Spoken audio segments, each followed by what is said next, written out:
Bonjour à tous et bienvenue si vous nous rejoignez. Vous êtes bien sur Studio Qualita et nous sommes ensemble pour 1 heure environ ce matin.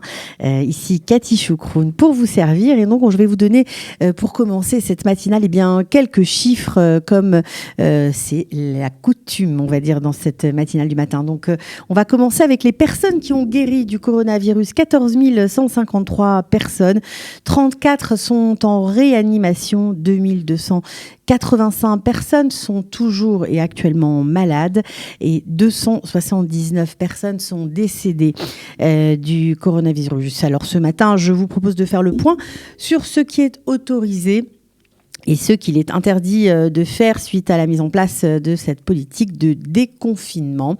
Voilà. Donc, suite à la baisse du nombre de patients diagnostiqués positifs au Covid-19, le secteur économique va reprendre dans les prochaines semaines une activité normale. La semaine dernière, on le sait, les jardins d'enfants, les écoles ont repris leur activité. Et puis, comme vous le savez, toutes les plages ont été rouvertes à la baignade. Les restaurants, les bars et les boîtes de nuit réouvriront le 27 mai, c'est-à-dire dans quelques jours, dans 2 jours. Hier après-midi, il faut savoir que les ministres de la Culture et de la Santé ont finalement conclu un accord, une des étapes les plus complexes dans le processus de déconfinement. Finalement, les événements culturels et les spectacles reprendront. Ils reprendront au mois de juin, le 14 plus exactement. Alors pour Yuli Edelstein, le nouveau ministre de la Santé, il est temps pour le public de retourner au spectacle. Pour le ministre de la Culture, Philippe Tropper, il s'est vraiment déclaré très heureux de pouvoir apporter de l'oxygène au monde culturel pour qu'il puisse reprendre vie. Donc les salles pourront être remplies de nouveau de spectateurs, mais à 75% de leur capacité. Et évidemment, ils seront tenus de porter des masques. Les billets seront vendus uniquement en ligne. Les personnes se rendant au spectacle ensemble pourront bien évidemment s'asseoir ensemble, mais seront séparées des autres spectateurs en laissant une chaise vide entre eux. Il n'y aura pas d'entracte, donc ce sera les choses qui vont un peu changer pour les spectacles. Quant aux musées, eux, ils seront autorisés à accueillir des visiteurs tout en veillant à un espace de 7 mètres carrés autour de chaque personne contre 15 mètres carrés actuellement. Concernant les mesures économiques à présent, le gouvernement a approuvé un budget supplémentaire de 14 milliards de shekels pour booster l'emploi. Le plan prévoit d'encourager l'emploi sous forme de subventions pour favoriser le retour à l'emploi des travailleurs mis en khalat, c'est-à-dire en congé sans solde, ainsi que des aides pour les entreprises. Des entreprises dont le risque de déposer le bilan est particulièrement élevé. Alors, on parle d'un montant total d'aides promises par l'État de 100 milliards de shekels, mais la mise en place de ces aides, on le sait, est lente et très inférieure vraiment aux sommes énoncées pour l'instant. Les chefs d'entreprise estiment quant à eux que le plan le plus efficace pour conserver leurs employés est un plan de rémunération majeur qui comprend une compensation correspondant en fait à la réduction de leur chiffre d'affaires ainsi qu'un mécanisme intelligent pour retenir les employés dans les entreprises touchées par la crise du corona.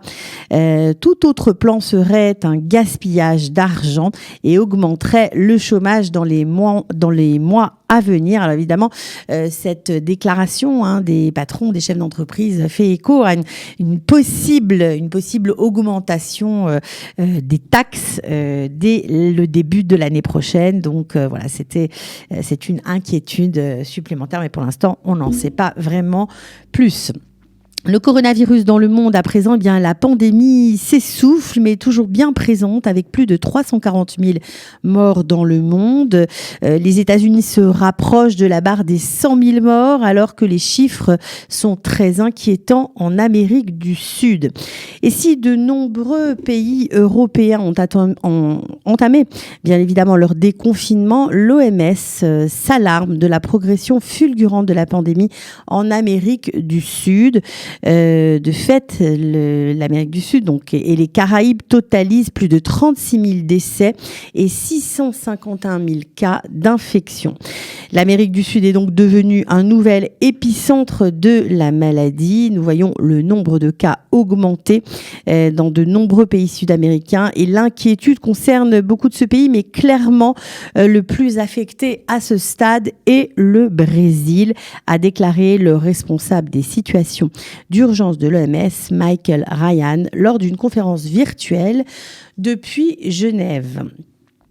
Aux États-Unis, à présent, le bilan dépasse désormais 1 600 000 cas confirmés de Covid-19 et pratiquement 100 000 morts des suites de la maladie. Le bilan quotidien reste élevé. Il faut savoir que le pays a enregistré dimanche, donc hier, 1127 décès en 24 heures. Les drapeaux flottant sur les bâtiments fédéraux et les monuments nationaux ont été en berne de vendredi à hier soir pour honorer la mémoire des morts.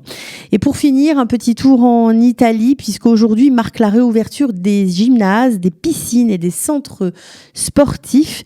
Il faut savoir que le 3 juin, le pays, très dépendant du tourisme, lèvera la quarantaine obligatoire pour les visiteurs étrangers, pour ainsi rouvrir ses frontières aux touristes européens afin de relancer au plus vite ce secteur clé. Il sera également possible pour les Italiens de voyager librement dans tout le pays en attendant la réouverture le 15 juin des théâtres et des cinémas. On termine avec la France. Alors la France entame sa 3e semaine de déconfinement. Le nombre de patients en réanimation est toujours en baisse. 2 semaines après le début du déconfinement, le bilan sanitaire poursuit son amélioration en France. Selon les derniers chiffres diffusés hier soir, par la Direction générale de la santé, il faut savoir que le dernier bilan fourni par les autorités sanitaires fait état de 140 806 cas confirmés et de 28 289 morts au total.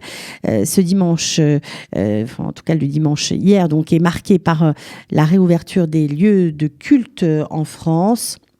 Des messes devraient avoir lieu, mais le Conseil du culte musulman demande cependant à ses fidèles de ne pas fêter la fin du Ramadan à la mosquée.